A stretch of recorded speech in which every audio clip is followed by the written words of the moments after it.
Hey guys, welcome back to my channel. তো তোমরা সবাই কেমন আছো? অবভিয়াসলি ভালো আছো। দেন আমি একদমই ভালো নেই। তো শুক্রবার দিন ভিডিওটা হচ্ছে শুক্রবারের ভিডিও। আর তার মধ্যে একটা ঘটনা ঘটেছে। বৃহস্পতিবার দিন রাতের বেলা আমার খুব পেটে যন্ত্রণা, মানে কদিন ধরেই পেটে যন্ত্রণা হচ্ছে, কমে যাচ্ছে। তারপরে সকালবেলা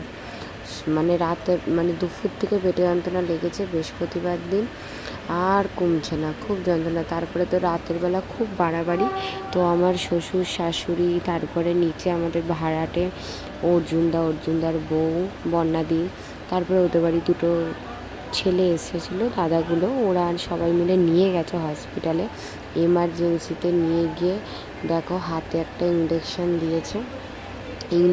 দিয়েছে। আমার অতটা লাগেনি, যেটা আমার পরের দিন যা যন্ত্রণা করছে, হাতে যেটা লেগেছে মারাত্মক লেভেলে লেগেছে। এত যন্ত্রণা করছে গাইস, কি বলবো। তো ব্যথা হলে হাতে দেয়, পায়ে ঠায়ে দেয়, আলাদা জিনিস। হাতের চ্যানেল যেখানে করে সেখান থেকে ইঞ্জেকশন পুশ করছে। তার মানে তোমরা বুঝতে পারছো আমার কতটা ব্যথা যন্ত্রণা করছে। তো যন্ত্রণা তো ফাটাফাটি করছে, শরীরের অবস্থাটাও ঠিক ভালো নেই। প্রচণ্ড পরিমাণে গরম লাগছে, ঘামছি, শরীরে অস্বস্তি হচ্ছে। তো আমরা একটু সন্ধ্যাবেলা